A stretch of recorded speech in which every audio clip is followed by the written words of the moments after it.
नमस्कार दोस्तों। आज आपके सामने eastern body western mind Anodea जूरी द्वारा पुस्तक लिखित के पिछले अध्याय की अगली कड़ी लेकर उपस्थित हुआ।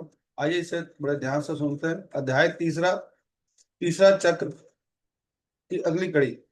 अगर हम अपने अंदर से निकलने वाली चीजों पर पर्याप्त नियंत्रण नहीं रख पाते तो हमें शर्मिंदगी महसूस होती है। अगर मांसपेशियों के पर्याप्त परिपक्व होने से पहले ही शौचालय प्रशिक्षण शुरू कर दिया जाए तो सफलता का एहसास होता है, जिससे हमें लगता है कि जो अंदर है वह बुरा है, घिनौना है, उसे अंदर ही रखना चाहिए। अंदर रखने पर हमें इनाम मिलता है और छोड़ने पर शर्मिंदगी। जहाँ स्प्लिट जॉइंट एक साथ रहता है और ओरल एक दूसरे को पकड़े रहता है, वही इंट्रोवर्ट को प्राथमिक पैटर्न अंदर ही रहता है। उसे अंदर की हर चीज पर शर्म आती है और यह उसकी भावनाओं, उसके विचारों, उसकी जरूरतों और अस, अ, असल में उसके अपने अंदर की हर चीज पर शर्म आती है। और यह इसकी उसकी भावनाओं, उसके विचारों, उसकी जरूरतों और असल में डर खुलासे का होता है, जिसके बारे में उसे यकीन है कि इससे उससे अपमान और भी शर्मिंदगी का सामना करना पड़ेगा। इसलिए उसे खुद को अंदर ही रखना होगा।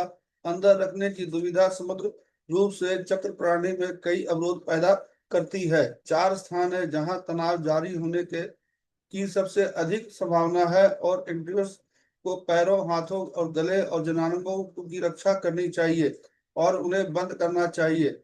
वे जमीन और मुकुट से ऊर्जा को ले सकते हैं लेकिन इसे छोड़ने में असमर्थ हैं। अंदर ऊर्जा का निर्माण अक्सर शरीर को बहुत घना और बड़ा बना देता है।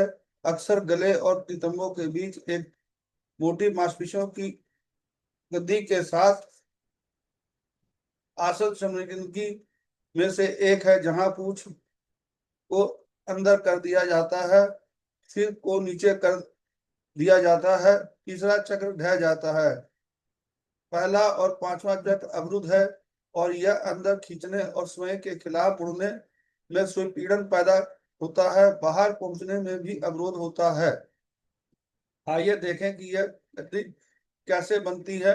मान लीजिए कोई व्यक्ति ठंड के दिन खिड़की के पास बैठकर चुपचाप किताब पढ़ रहा है। अचानक कोई खिड़की से पत्थर फेंकता है। एंड्रयू को गुस्सा आता है और उठता है, कोट और स्कार्फ पहनता है और अपनी किताब पढ़ने में लग जाता है। तभी एक और पत्थर दूसरी खिड़की से आता है। ठंड बढ़ जाती है। एंड्रयू पहली परत के ऊपर एक और कोट और स्कार्फ पहन लेता है। पत्थर फेंकने वाले को पत्थर फेंकने से रोकने के बजाय एंड्रयू बस और ज्यादा भारी कवच पहन लेता है। तीसरे पत्थर के बाद एक तीसरा कोड आता है और चौथे पत्थर के बाद इंद्र अधिक आखिरकार इतना परेशान हो सकता है कि कुछ की कह सके, लेकिन जब वह कोशिश करता है तो उसकी चीखें कोट और स्कार्फ से इतनी दबा दी जाती हैं कि कोई उसे सुन नहीं पाता। वह पत्थर फेंकने से रोक नहीं पाता और कवच भी उतार नहीं पाता। वह खुद को दुखी, बेकार और प्रताड़ित महसूस करता है। एंड्योर की यह खासियत है कि उसे पत्थर रोकने का विकल्प भी समझ नहीं आता। फेंकने वाले पर गुस्सा करने की बात छोड़ दीजिए। माता पिता के अधिकार के साथ पिछले अनुभवों पर आधारित एक अलिखित धारणा यह है कि उन्हें वैसे ही भी रोका नहीं जा सकता, तो फिर कोशिश में समय को क्यों बर्बाद करें। असफलता केवल शर्मिंदगी बढ़ाती है। इसलिए जोखिम ना लेना ही बेहतर है और इसके बजाय खुद को सुरक्षित रखना ही बेहतर है। सहनशील व्यक्ति में क्रोध किसी भी तरह से भावना से रहित, लेकिन जब वे उठते हैं तो उनकी अभिव्यक्ति दबा दी जाती है और ऊर्जा भीतर की ओर स्वयं के विरुद्ध मुड़ जाती है।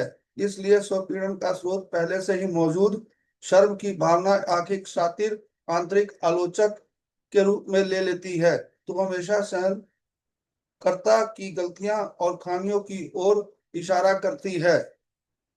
इस प्रकार माता पिता बच्चे के प्रति स्वामी दास संबंध मन और शरीर के बीच या फ्राइडियन शब्दों में परा अहम और ईड़ के बीच आंतरिक रूप से दोहराया जाता है, जहां अहंकार दोनों के बीच मध्यस्थता करने के लिए बहुत कमजोर होता है। जितना अधिक क्रोध बढ़ता है, आंतरिक दंड उतना ही अधिक कठोर होता है।